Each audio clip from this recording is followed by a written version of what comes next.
I'll be right Okay. All right. Well, today's topic is going to be the backswing.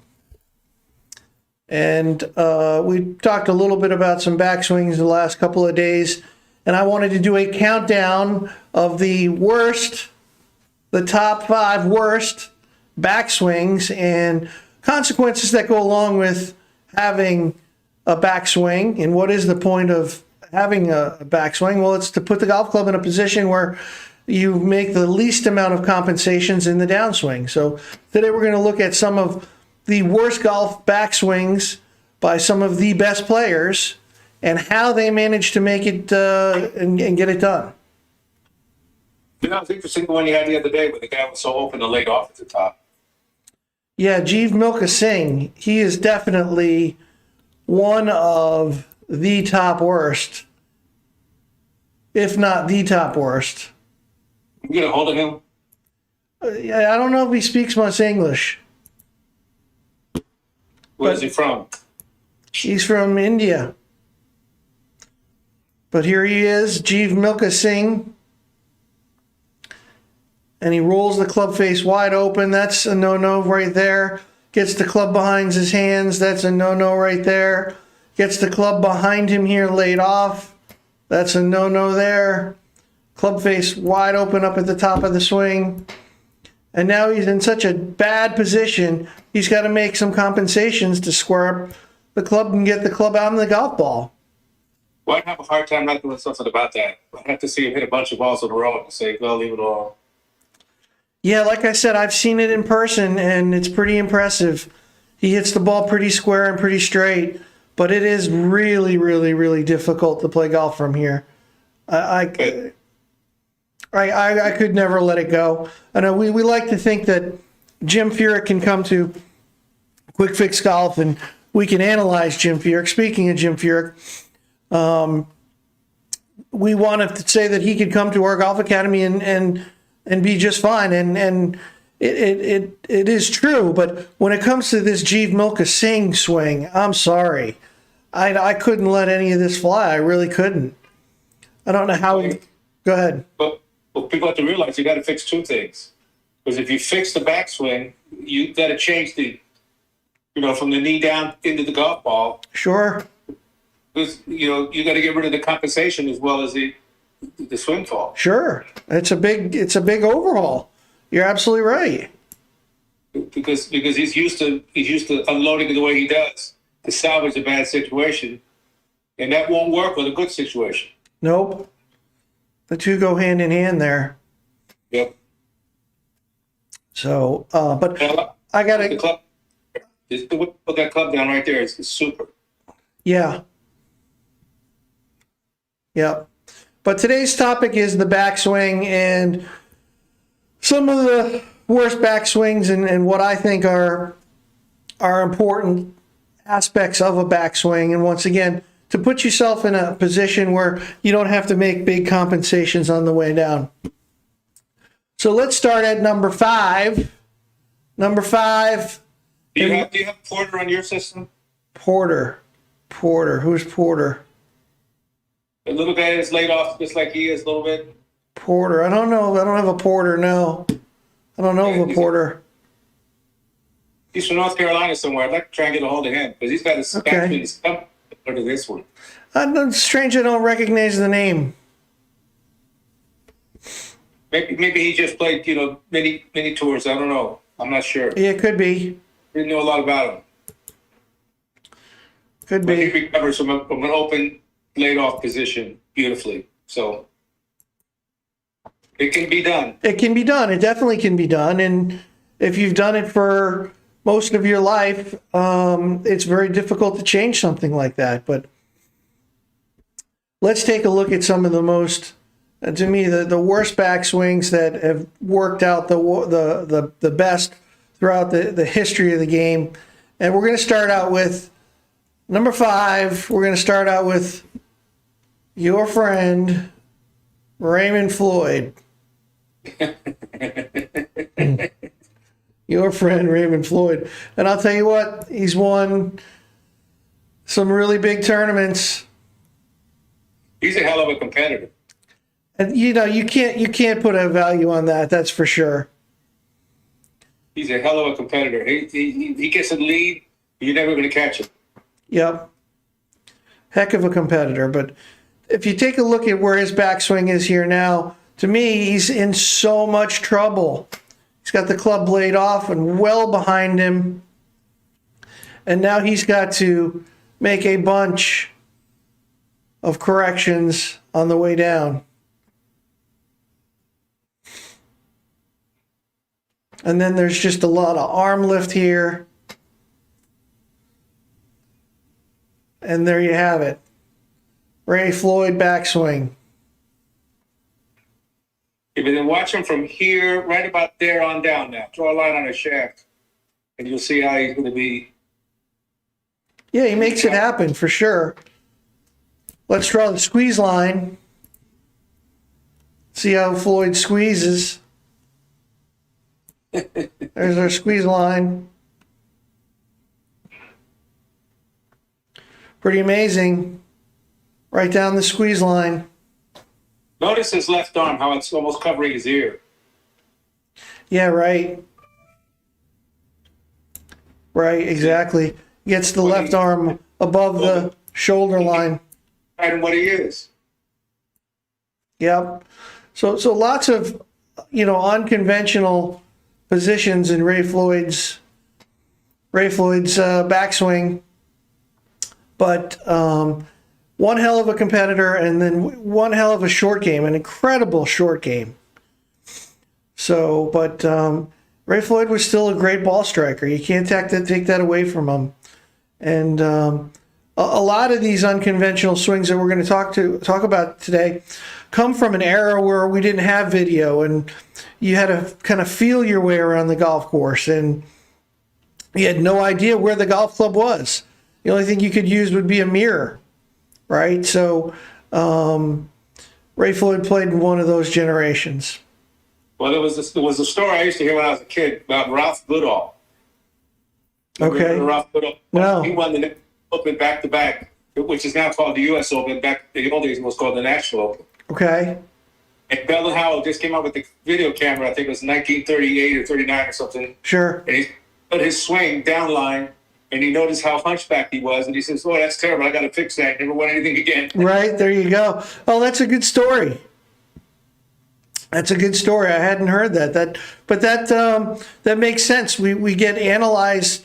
We analyze video that we see, and then we get so paralyzed by it to try to put ourselves in perfect positions where, Raymond Floyd and a bunch of the examples that we're going to show you today can get it done from lots of different funky areas. I think what you said to me when you first met Jim Flick, and you guys, there was a bunch of you there. Yep.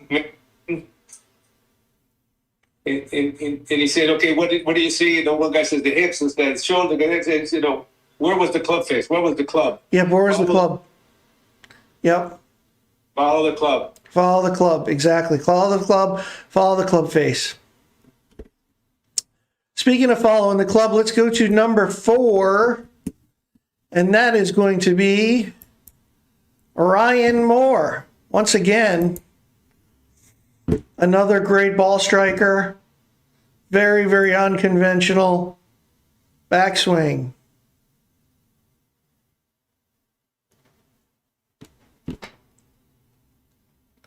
And watch how he just picks it straight up.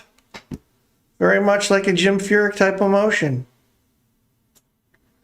And then from there, he's got to reroute it into the golf ball.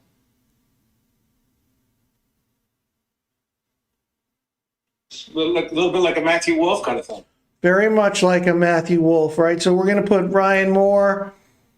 We're going to put Matthew Wolff.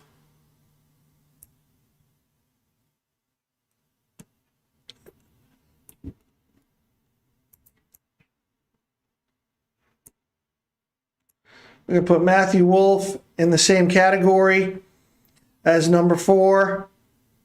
We're also going to put Jim Furyk in that category as well. But look at that. He just lifts the club straight up. And then more importantly, look at where he gets it at the top. I mean, that's so far across the line. Look at his front foot. Look at this backswing. I mean, come on, really? I mean, he looks like a clown. How does he get it done from there? I mean, seriously. But he trying to think of Whirly Bird. Did you include Whirly Bird in this? Yes, we've got Gabe Brewer in here. Yes, we've got Gabe Brewer. We'll be getting to him. Whirly Bird, exactly. Follow. And he does pretty much the same thing. Well, but he claims his reasoning for doing it is he had an injury of some kind or something. And Oh, no kidding. Yep. So here on the right is Gabe Brewer. On the left is Billy Casper. There he is. There's Whirly Bird. So to think Matthew Wolff, well, you know, Gabe Brewer got the club a little more around him and then up and across at the top, where Matthew Wolff, let me move this over so everyone can see it. I'm probably in the way there. He gets the club more around him to start and then up and over the top, where Matthew Wolff is more of just picking the club straight up.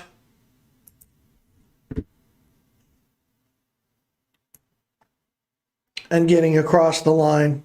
Notice how much he turns his hips. So watch how he turns his hips before he hits it. Back it up a little bit more. Yep.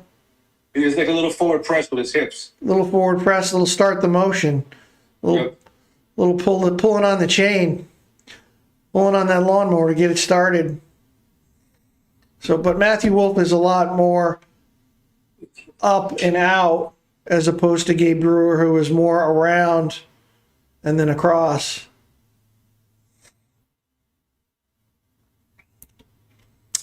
But a lot of unconventional pieces of this puzzle.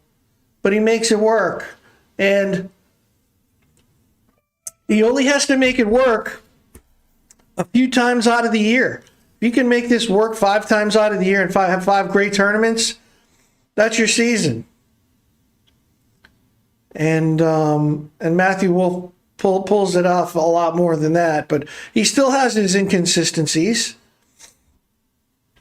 He still has his bad rounds, but it's tough to get the club slotted in the correct spot here from where he's at. He's really got to make some compensations. And today's more around the downswing. Here, you take over for a second, Bobby. I'm going to do that. Just talk. How we doing? Okay. Yeah, but once you guys tied up, we have all these gift certificate requests coming in for Christmas. But, you know, back in my day, you saw a lot of these backswings like this. This was nothing, like Big Brewer was one of them. I unfortunately can't move the video because up in Richmond, Virginia, he was in Myrtle Beach. And that's the magic of the technology that we have today. I never dreamed of seeing anything like this either. We didn't have video when I was a kid. You had to listen to the pro, and then you just had to trust that pro. He was telling you the right things to do. I was just lucky I had one that was really good. But I mean, you don't know as a kid. I was only 10. I was 9 when I started.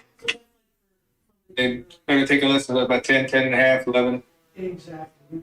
And you had to just trust the pro that was teaching you. And in a lot of cases, the pro's smart that you get whipped. Things, you know, I'm glad to see Matthew Wolff. I'm glad to see the other video showing him in the go. I didn't know who he was.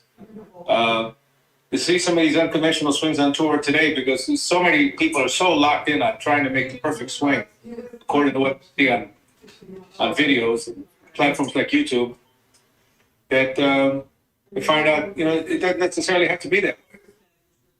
Well, we're going through the middle of June. The only place that has to be perfect is right at impact. So you got to look at somebody's swing and say, okay, what the heck are they doing to salvage that situation?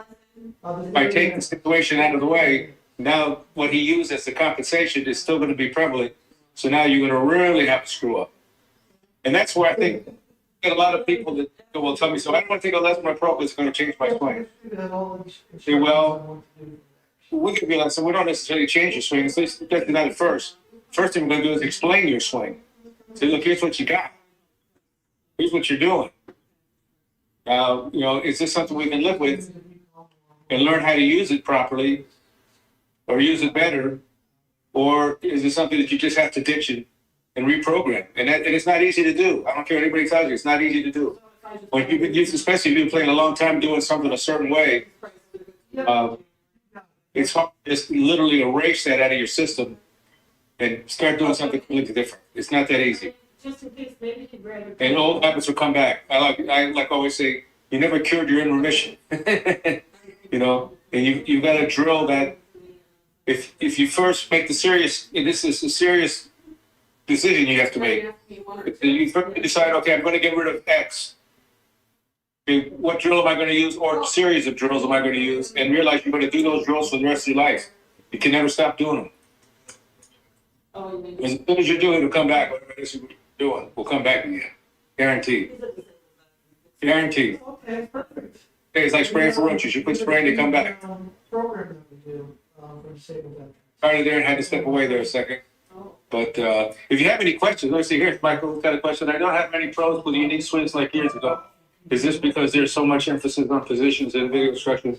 Miller Barber might be another example of the old author. Yeah, Miller Barber. Well, you could call him Willie Bird too. We used to call King Brew Willie Bird because it was just so evident. But yes, Miller Barber. But again, like I just said, I'm glad to see some of the younger players doing it because it shows that, you know, some younger players that realize, say, you got to use their natural athletic talent. I mean, look at baseball, and you look at some of the batters like Nicklaus. They used to play for the Boston Red Sox. You look at the player, you say, what the hell is he thinking? He got that bat up over his head, and his elbows hanging out. But still, when he goes to hit it, he's square when he hits that baseball. So I think it's a matter of if you seek the right help, which is what we do. You take your cell phone, video your swing, send it to us, let us look at it, and we'll tell you, here's what you got. Here's what you got, here's what it's doing, here's why. Now, we could say, we haven't seen anybody at this point get away with the one you're doing. You're going to have a hard time getting away with that one. We've seen get away with, you know, cross line like you're seeing right now on the screen. There's another guy's cross line got off the team for not too long ago. I forget his name, but he was cross line very. You can look at guys that have crummy grips and they've been successful. They don't have the best grips in the world. John Deere is one of them. I think from the last time I seen it, it was a long time ago.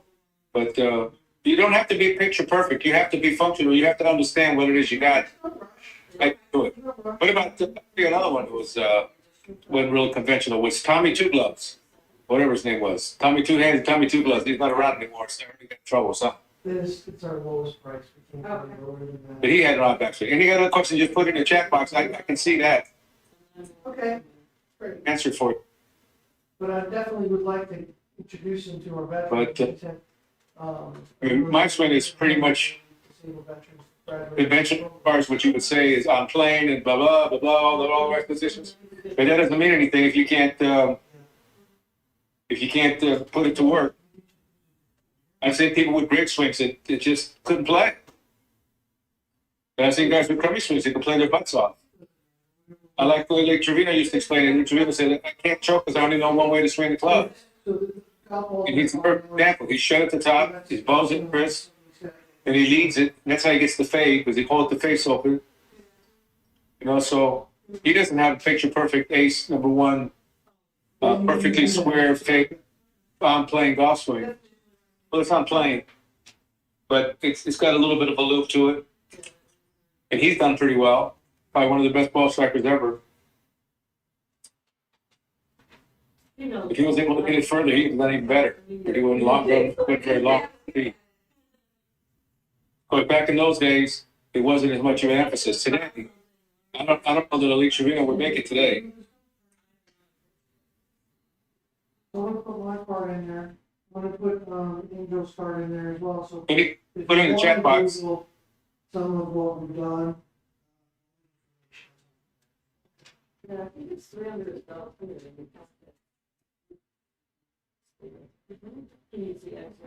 Darren had to step away a second to give somebody a gift certificate. So I'm Bob Lopez, and I'm in Richmond. I'm in a different town, so I can't move the screen. He'll be back in a minute. That's Matthew Wolf that's on there, cross line, if you can see. And then, like I said, Cross line meaning if you drew a line, an intended line of flight, and you took a piece of string and put it into that club and just kept going, you would cross the line of flight. That's what they call a cross line. The very first one he showed me was the reverse. It was laid off and open. I'd rather be cross line and shut than I would to be open face and laid off. It requires less work coming into the ball. Yes, constant. Merry Christmas to you guys.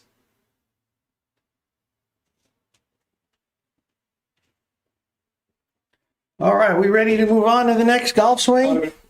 All right, let's move on to the next golf swing. Okay. I hear your voice, but we can't see you. I should be back any second. It's a delay. Little delay. Okay, so next, Delay. where we at? We're down to number 3. The coach for the Jacksonville Jaguars. We're going to run the delay. We're going to run. Run the delay. And we'll run the And draw. Then we'll run the delay, and then we'll run the draw. the next golf swing in our countdown You is have Miller Barber there. what? You can have Miller Barber right here. Can you not ruin the surprise for everyone? Oh, I'm sorry. We're counting down. This is a countdown. This is like, have you ever seen David Letterman? Have you You seen, you not seen the top 10 list, right? got a rotten backswing, but she's got the tempo to fix it. You got that right. So the next one on our list is Nancy Lopez. And there's no relation, is there, Bobby? Well, you never know with Latinos, you know. Or you never know. But Tio, uncle. But you don't know who your dad is. So Nancy Lopez, once again, very similar to what we saw earlier, gets the golf club wrapped around her real quickly, like a Raymond Floyd.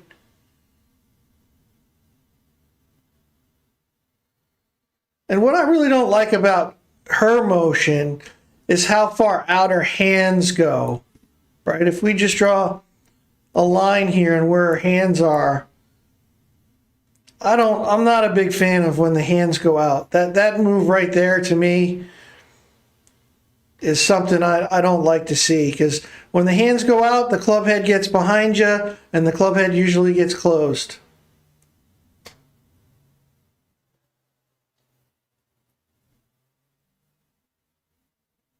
But you're right, her tempo is another one of those things that you can't kind of quantify. And her tempo was just so fantastic, wasn't it? There was there was nothing rushed about it. And there she is up at the top of the swing. Kind of crossed the line. Very much John Daly-like here. Very, very much John Daly-like. Yeah, you know, it's John Daly with in the beer and tequila. Yeah. You think that's what she likes? I don't know. They usually do. Where's I just thought of something funny, but I'm not going to say it. No, you probably shouldn't. But that's a very, very much a John Daly position there. Only the club is gone that far back, but up and across the line.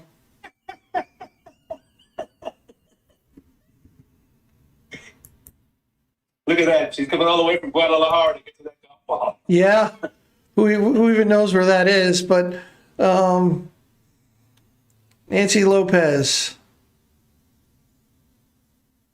she's number 3 on our list.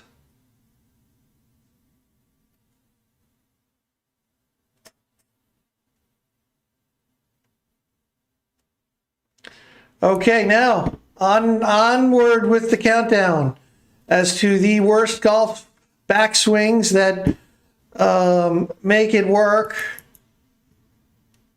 And your boy, Miller Barber. Oh, Mr. X. Mr. X. How does this guy get it done? Watch this motion. Watch this motion. How does he get it done? And I love the front foot coming off the ground. I mean, this is just like a classic dance right here. A classic dance. And man, is he airing it out here? You know, if he's not wearing deodorant when he's playing golf, the whole group is going to know. Mr. X. Why they call him Mr. X? Because of the sunglasses. Oh, really? Okay. So I guess it was typical for him to wear sunglasses when he played. He looks like he's doing a Shure commercial. The Shure commercial, yep. There you go. How does the lingo go for that commercial? You remember You forgot. But look. I think he took lessons in Fred Astaire. Exactly. I mean, look at this great footwork. That's just unreal. He's so inverted at the top too. Yeah, exactly. And what Bobby means by inverted is that his spine is leaning that way. Spine is leaning towards the target. I mean, so many things that you don't want to do, or at least we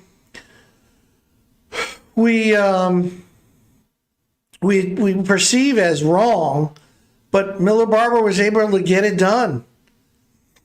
Yeah, but you got to realize in his day, if you hit a 240, you were good, because the tracks were 6,500 yards. Right. You know, so you could patty cake it down the middle. If you could keep it down the middle all day, you know, you just need to have a 1 week to roll a bunch of putts. Yeah. You know, it isn't like he was Jack Nicklaus or anything. He was, he was a regular competitor on tour, but he wasn't. No, but he had plenty of tour wins, didn't he? I mean, at least on the senior tour. Did he play on the senior tour? I didn't know if the senior tour even started by then. I would have sworn he did. I know he did for sure. I know he even played in there was at one point there was a super senior part of the senior tour that I know he played in. I could be mistaken, but yeah, he's it'd be interesting to see how many wins Miller Barber had. I could pull that up real quick. I'll look it up.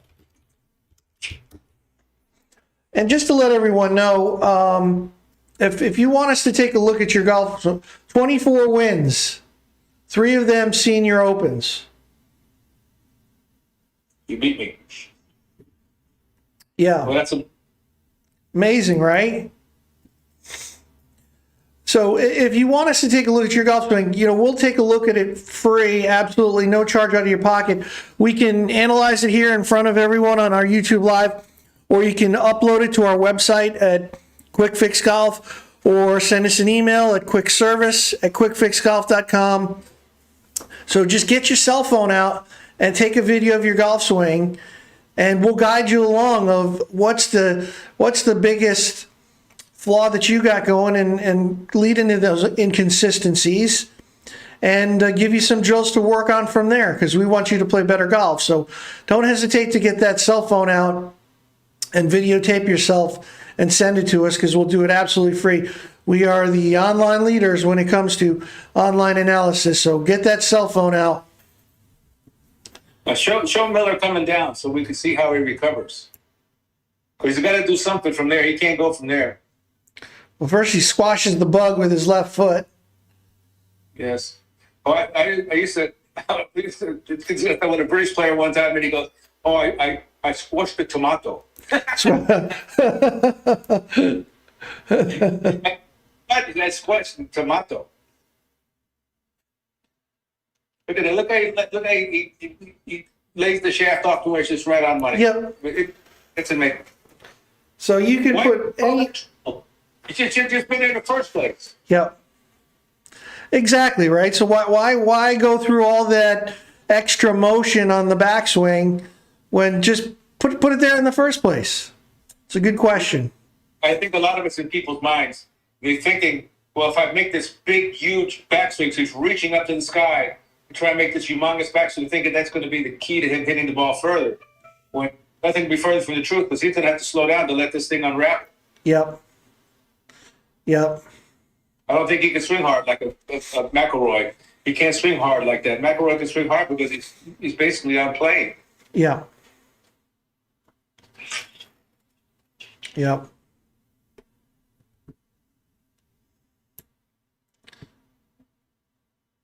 But So is there anything that's worse than this? This is number one, right? well, I think that our friend Jeev is number one, but you could definitely argue with Miller and our friend Jeev between number one and number two. I mean, this is pretty bad. Look at that elbow. Home model. If you got any questions, put them in the chat box so we can address them for you.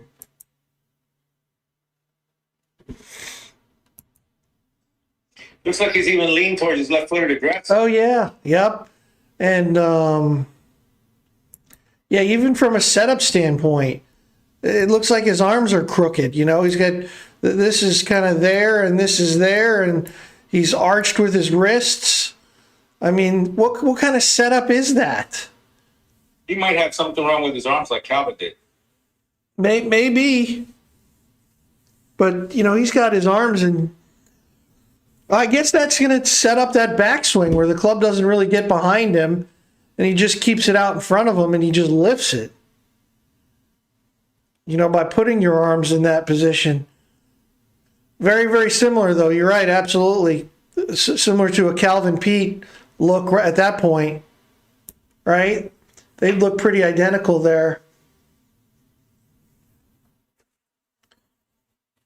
You certainly wouldn't teach this to anybody. No, you certainly wouldn't. Because I want to swing just like so-and-so, or I want to swing just like so-and-so. Yeah. So, and then there's programs out there, people out there that sell lessons and say, we're going to teach you how to swing like so-and-so. But you can't swing like somebody else. Everybody's unique. Look at that elbow. That'd be the last place I'd put somebody at the top of the backswing. The last place. It's pretty bad. I'd be grabbing him and pushing his left shoulder over to tilt the other way. But Back. But if you go to the if I'm looking here on Wikipedia on how many wins this guy has, it's just insane. It really, really is. He had significant wins in the tour in the 60s and 70s, with a greater degree of success on the senior tour in the 80s. 43 professional wins, 11 PGA Tour wins. Wow. 24 senior PGA Tour wins. Wow. How many years was he on the PGA Tour? He was on the PGA Tour for... Like 25 years. Yeah. He has five major championships on the senior tour. 5 with that backswing. With that position there at the top. Wow. You think anybody tried to change him over the years? You think he had a swing coach? I don't think he listened to him. No. This looks like over here. This guy over here looks like Nick Faldo, just in awe. Just like, wait a minute, what am I trying to do? And this guy's striping it, and I'm trying to put myself in all these positions here. Yeah, pretty crazy. That's him when he was younger, though, because he used to have fucking belly when he got older. He was born in Shreveport, Louisiana. Is where he was born.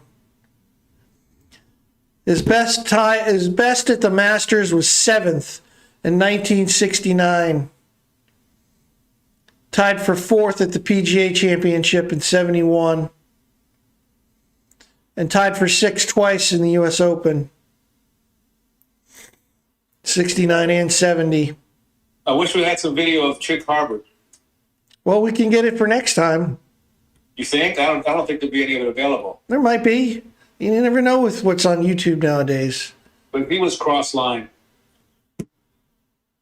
He had his left-hand grip. His thumb, instead of being on the shaft, it was over to the side, like a baseball grip. And his dad was a golf pro, and he says his dad was bugging him all the time. That's not the way to hold a golf club, son. You're going to have your thumb on the shaft. He says, I'll move my thumb on the shaft after I win a major. So he won the PGA championship. So the very next week, he moved his thumb on the shaft, lost 30 yards off the tee, and missed the cut. He said, I'll never do that again. Put the thumb Yeah. for him. I remember that story. Yep. Yeah. Hey, another story. I can't remember what hole it was. It was on the back nine. We were playing, and he was in a fairway bunker, and he had a 4-iron in his hand. And I was standing on the fairway, just waiting for him to hit a shot. He turned around and looked at me, and he goes, let me show you how to break a man's back. And he took that 4-iron shot out of a bunker, and he hit it about 3 feet from the hole. Wow. And we got a comment here in the chat box. You don't have any pros with unique swings like years ago. Is this because there's so much emphasis on positions and video instruction? Miller Barber might be another example of an odd backswing. And I think that's exactly the reason being is because of the information that's out there and the technology that's out there, whether it be the TrackMan or the cell phone is really the thing that's changed everything. And your ability to right then and there see what you're doing on your cell phone and pick apart the golf swing, because there is so much information out there, and the everybody wants to put themselves in the perfect position, where with the people that we've watched tonight, we're not even close to perfect positions yet got it done. So I think it's a combination of a couple of things, but I think the cell phone is probably the biggest cause of the modern day golf swing, so to say. And yeah, but how much better could Miller Barber have been if he'd had a decent backswing? I don't think, I don't know, I guess. I mean, I don't think it could have been much better. I mean, he did pretty darn good with what he had. I don't know. That's the only thing that counts is on the way down. So Yeah. I think a better backswing, the numbers are more in your favor to be able to come down. Hold on, I got to call. Keep going. Yeah, I don't know the answer to that, but I would, as we would say, the purpose of a backswing is to put yourself in a position where you don't have to make compensations coming down. Now, we're talking about the average golfer, as opposed to somebody who's hitting golf balls, tons of golf balls, and playing tons of golf every single day. The average golfer is more going to hit golf balls once a week, twice a week, play golf once a week, and therefore it's going to be a lot easier for them to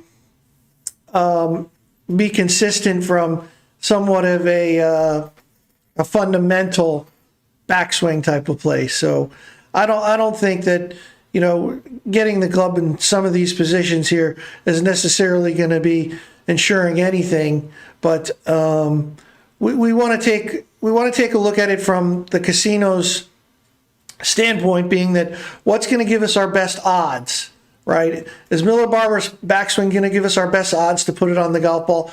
From an average golfer standpoint, absolutely not. So even though we say quick fix golf here, we want to fix your golf swing as opposed to build you a new one.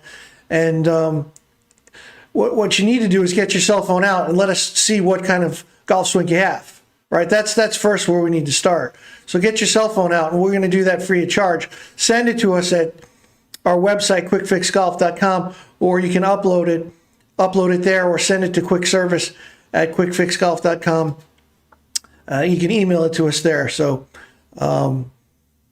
the best chance for you to get to the golf ball as an average golfer is when you're going to have your most consistency. So the more you start to swing the golf club in odd directions and swing the golf club off of a plane, that's when you get into trouble. And yesterday we talked a little bit about Nelly Korda and how I believe that she's got one of the most fundamental backswings that's out there. And to me, it's just a one-piece takeaway. Not much going on with the hands, nothing independent. The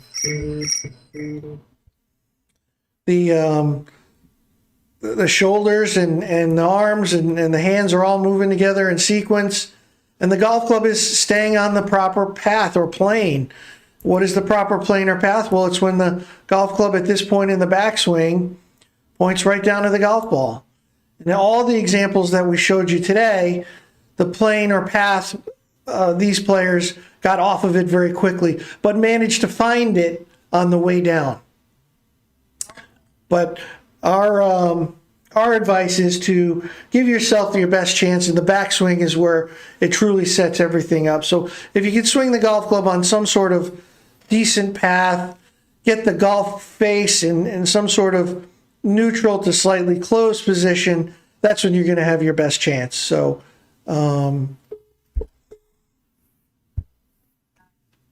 that's the whole idea with the backswing. And once again, send it to us, upload it right to our website at quickfixgolf.com, and we'll take a look at it absolutely free.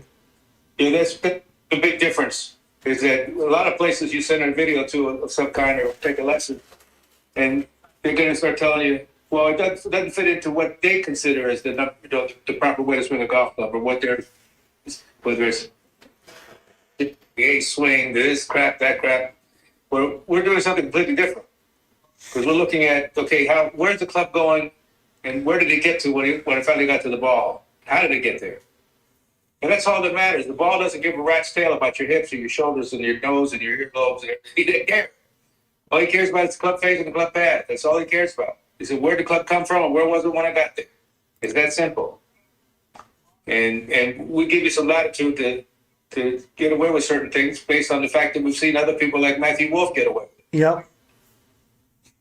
Yep. So, but if you prove to us and prove to yourself that wherever it is you're taking the golf club, you haven't been successful in trying to find a way to get it back to the ball, or in a lot of cases, they don't even know how to get it back to the ball. Right. You show them what to do from there. You say, here you are, here's where you are, which isn't the best place in the world, but if you do X, you can salvage it. Right.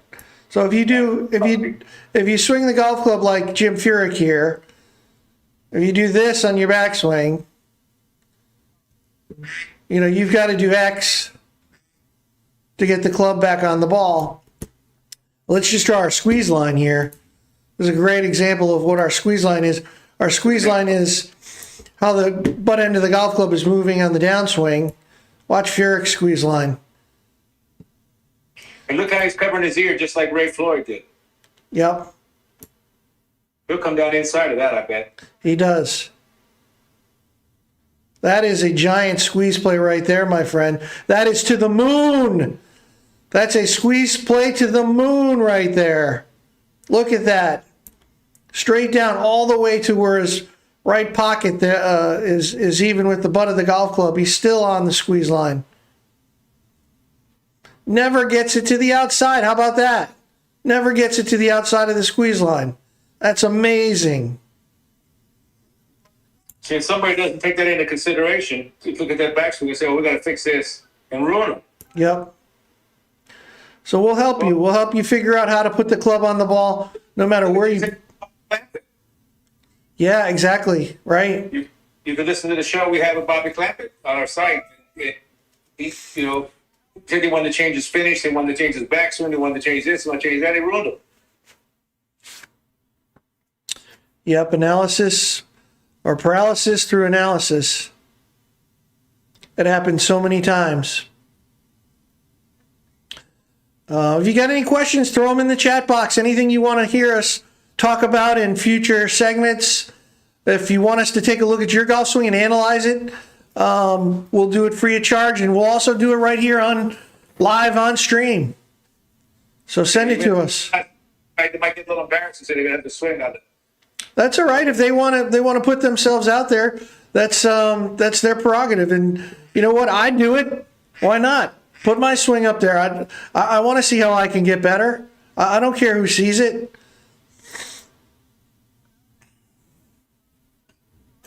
But of course, they can always do it confidentially as well. So Yep. our site at quickfixgolf.com. We'll do the analysis and send it back to you. But today's segment was on the backswing. And the next segment is going to be more on the downswing. Next time we meet, we'll be talking about the downswing and some compensations that you have to make if you do put yourself in situations like what we've seen today with like a Furyk and a Matthew Wolf. And we've seen both sides of the spectrum where the club is excessively outside coming back and then the club is excessively inside coming back. Both ends of the spectrum, you have to make compensations in the downswing, and we'll talk about the downswing in our next segment. So make sure you tune in for our next segment. Which is when, tomorrow? Which we can do something tomorrow. If we do something tomorrow... and start up again next Wednesday or something. And then we can start up again maybe next week. So... keep your, make sure you first of all, hit the subscribe button. We want you to hit the subscribe button and then ring the bell so you'll have an idea of when we're coming on live. So you'll stay in tune. And make sure you tell your friends to view in, because the integrity of these YouTube live segments are depending on your participation. We want participation. We don't want to just sit here and talk, both of us, to each other the whole 45 minutes. We want to hear what you have to say and want to hear what's going on in your golf swings. Yeah, Darren talks enough. I'm trying to cut back myself.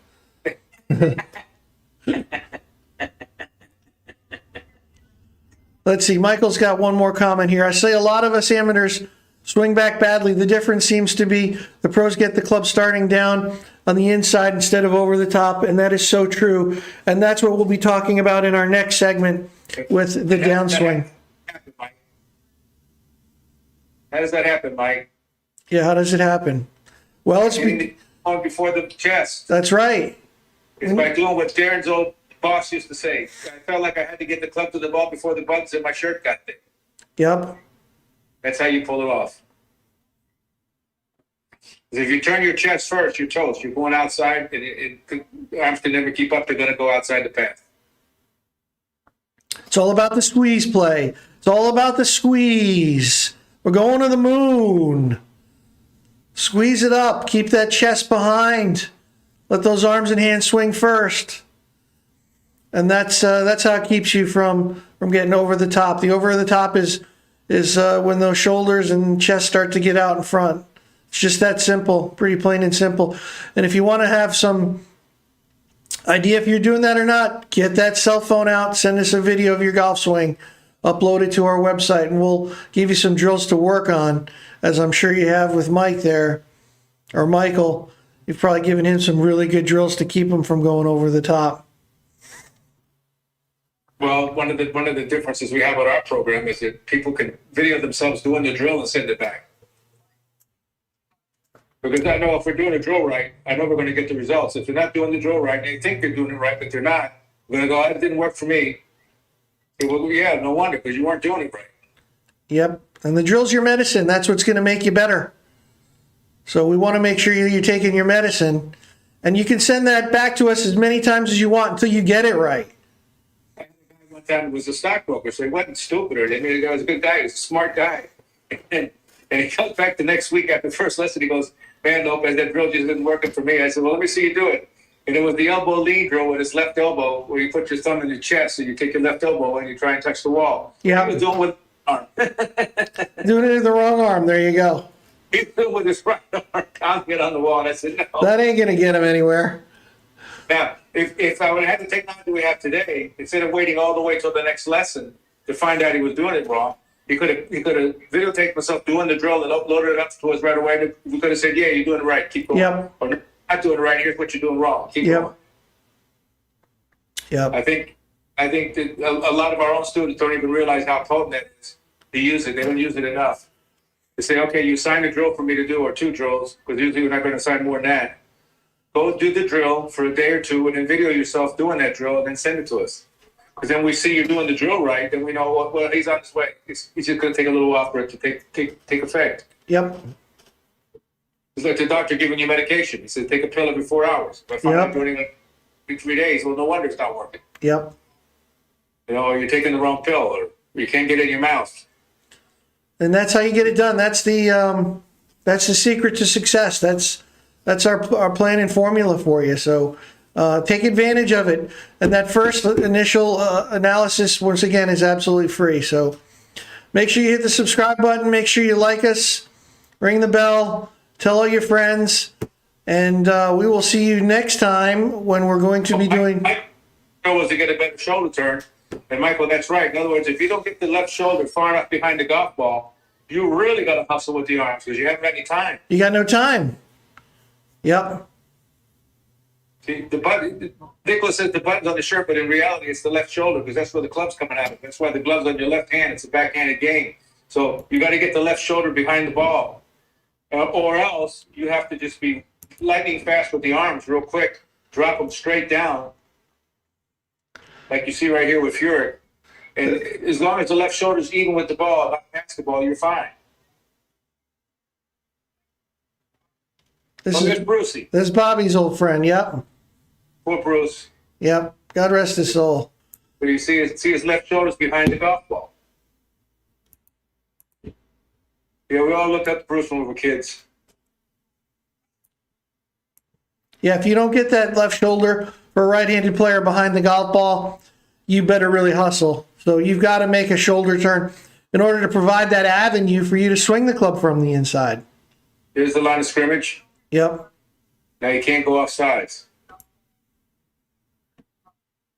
Or you got to have quick hands. You got to really unload with the hands, something serious.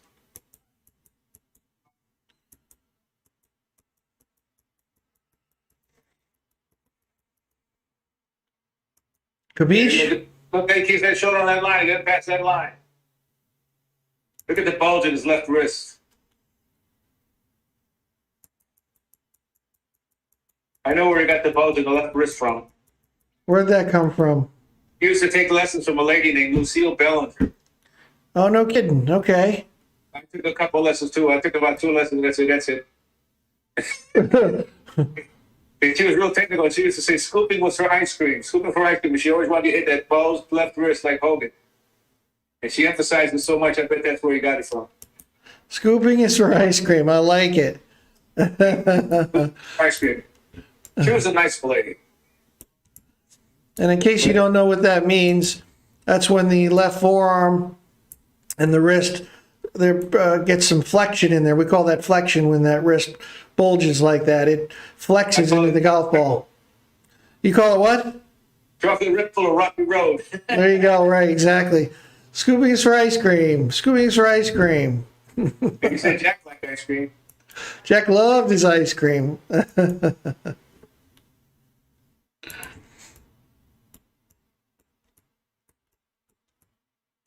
All right. Well, make sure you hit that subscribe button.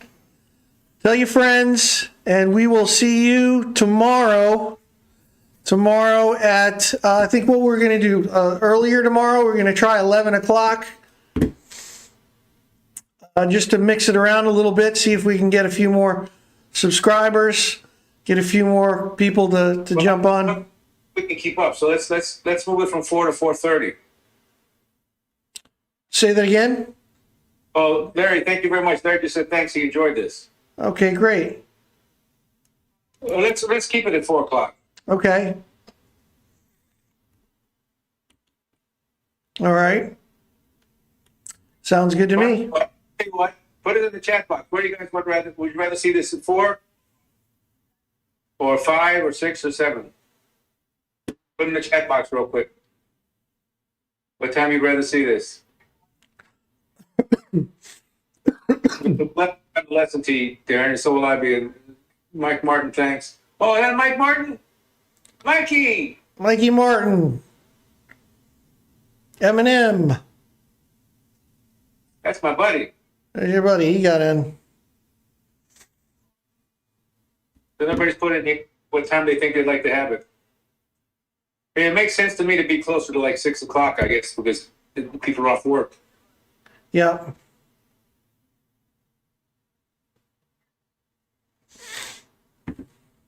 Hey, Martin, what are you doing? Just hanging around doing nothing but looking at YouTube? Yeah, right. What works for me? How do you let people know about this? But we just started. That's why we haven't been letting anybody know. That was the whole idea. We wanted to see what would happen if we did something without promoting it. We're going to look and see if there's even a way we can actually put this on YouTube, Darren, to tell people. Or I guess they get a bell. Yep. Get a We just need subscribers. Because every time we go live, anybody who's subscribed gets a notification that we went live. So. Because I'm working, laughing out loud. He said, "Yeah, right, you're working." Yeah, we're now. Larry Amaral says 6 o'clock. Okay. He says 6 o'clock. I sort of agree with him. Yep. But I don't know. I got to make it convenient for you because I mean, you got to realize, gang, you're out there taking the bets out all day long, and then we come in and do this. At 6 o'clock. Yep. All right. We'll go 4 o'clock tomorrow. Sounds good to me. Hasta luego, baby. Okay.